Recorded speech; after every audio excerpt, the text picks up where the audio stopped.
Alrighty, welcome back, everybody.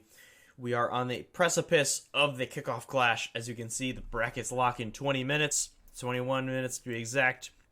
So I have got to be quick here. Fortunately, we only have 4 teams here, and it's a good thing. It's gonna take a lot less time than the West region did. But here we have our top four. Number 4 seed, Philadelphia Fusion. Number 1 seed, Hangzhou Spark. We got number 2, Shanghai Dragons. And then number 3, Seoul Dynasty. Starting off, Fusion versus Spark. So I think that I think we got a little too overzealous with Philly. At least I did. Still a solid team. They made the top 4. I'm going to go Spark here in 4. The Spark have, there's not too much to say about them. They've been incredible. They having a really good Soldier and Ash, I feel like is particularly important in the East, just because it does so much to shut down that Echo. That's been a lot more popular in the East region rather than the West. And the Spark, they've been so good. Whether whoever they have in on tank. Whatever their DPS line is, this team has been destroying. In Philly, some of the rookies have really impressed me. MN3, has some really good performance. Zest has popped off on the Genji on a couple of maps. They still have Carpe, who's come in and played well on the Soldier when needed. But the Spark are just a better team in my eyes, in terms of record. So far as well, and I don't really see them slowing down yet. I'm very curious to see their matchup with some of these others, though. Next, we got Dynasty versus Dragons, and again, this is it's nightmare fuel for Seoul. This was the result when they played last week. The Dynasty they just can't beat Shanghai, and it's been a thing for a couple of seasons now. Hopefully they do at some point here, but after a pretty rough first couple of weeks, we've seen Shanghai really start to find their rhythm and find their flow in in 5v5 in Overwatch 2. I think that's something that not a lot of people have really thought about. The amount of hours. I remember for me it was a very weird adjustment, going from Overwatch 1 to Overwatch 2. Let alone these pros, who it's their livelihood, and they have, I have a ton of time in Overwatch and they have a ton more time than that in Overwatch. So in the end, Shanghai really looks like they're finding their groove, and that sets up for a great match versus the Spark. Down in the losers bracket, we got Philly taking on Seoul. We're going to go for Seoul here. Again, another 3-1. A lot of those so far. Seoul, they're better. They're just better for me. I know, stunning analysis. This is really, truly mind-blowing. But Philly they've stagnated a little bit. And Seoul, again, kind of like Shanghai, a little bit of a slow start. But they've been on a bit of a roll since, Prophet, the ageless wonder. He's been in the league since it started, since the inaugural season. He's popping off on the Spitfire, making an MVP case there. And wherever he's gone, he's just been a slam dunk. This is a great team around him. What can you say about guys like Fitz?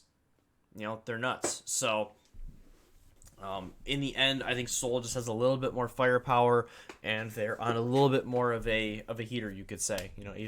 Even assuming that they do lose to Shanghai, they are just, for me, just a little bit of a tier over Philly. Then going to the winners round 2, it's the Spark taking on the Dragons. And we're going to go Dragons here. Maybe a little bit of an upset. I like the clutch factor. I like the experience in playoffs. This is our reigning champs. So I think that they're able to punch their ticket into the finals without dropping to the losers bracket, or the elimination round, or however you want to call it. We'll talk about it a little bit more here. But again, Shanghai, I really like them especially in a first time in the playoffs playing this Spark team. I think that they're going to have some strategies. You talk about best coaching staffs in the league. San Francisco and Shanghai. Those are the two that always come to mind, of course. Two of our powerhouses these last few seasons. And Shanghai, they're going to learn. They're going to make some adaptations. From their first couple of matches out. Whether it was their loss to Fusion. Their match against Spark. Against Valiant, where they got taken to a map 5. And I think that they're able to just clutch it out. Then you go to Seoul Dynasty versus the Spark. And in this one, we're going to be bold. We're going to go 3-0 in terms of the Spark. Particularly, I don't love this matchup for Seoul. A lot of the things that Spark does well, Seoul struggles with a little bit. Dynasty, they feel like a little bit of a more passive team. You talk about New York in the first couple seasons of Overwatch League, where they really let teams extend into them and make mistakes.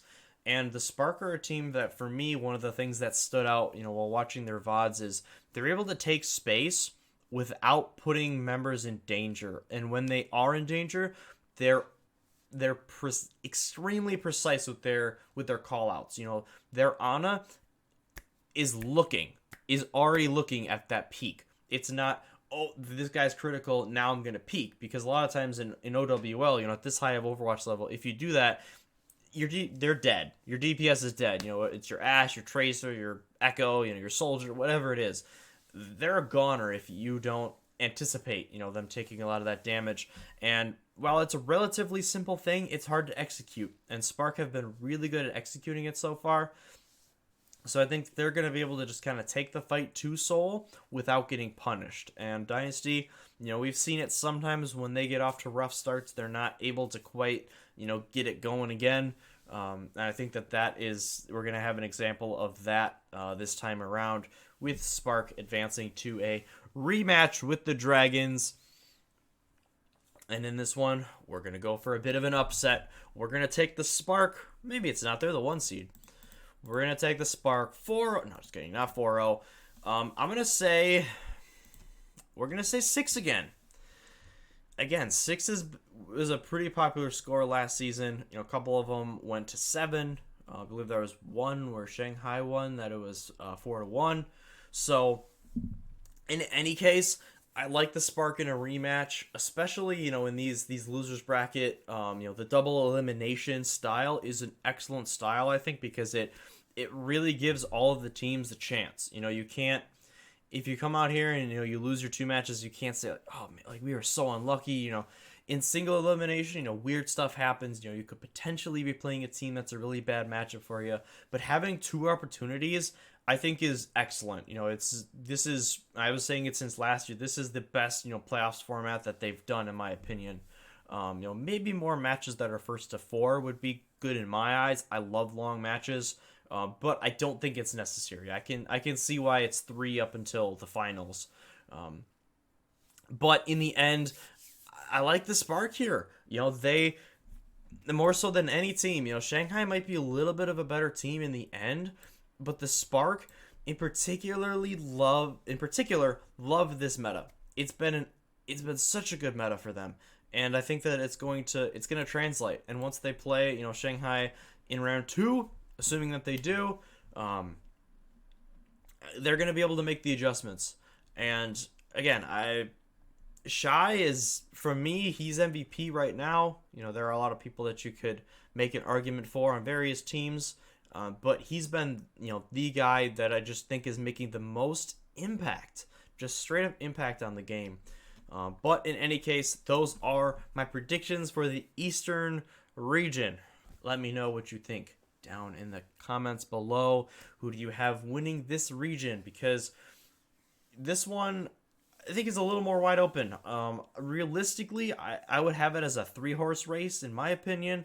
In my mind, Philly just doesn't quite have the ability to win this tournament.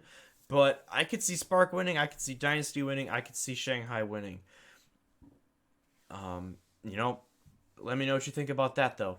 Do you think Philly could go on a run? Any players in particular, that you think, may stand out or have a chance to shine or flop? Either way. I'm very curious to hear what you have to say as always. But thank you very much for watching. Appreciate it greatly. Without further ado, we will see you in the next one. Have a wonderful weekend. And again, hopefully we get either live reactions soon, to some matches or VOD review. I've got a couple of matches that I've been looking at and kind of queuing down on, so I'll look forward to that in the future. But other than that, we are going to see you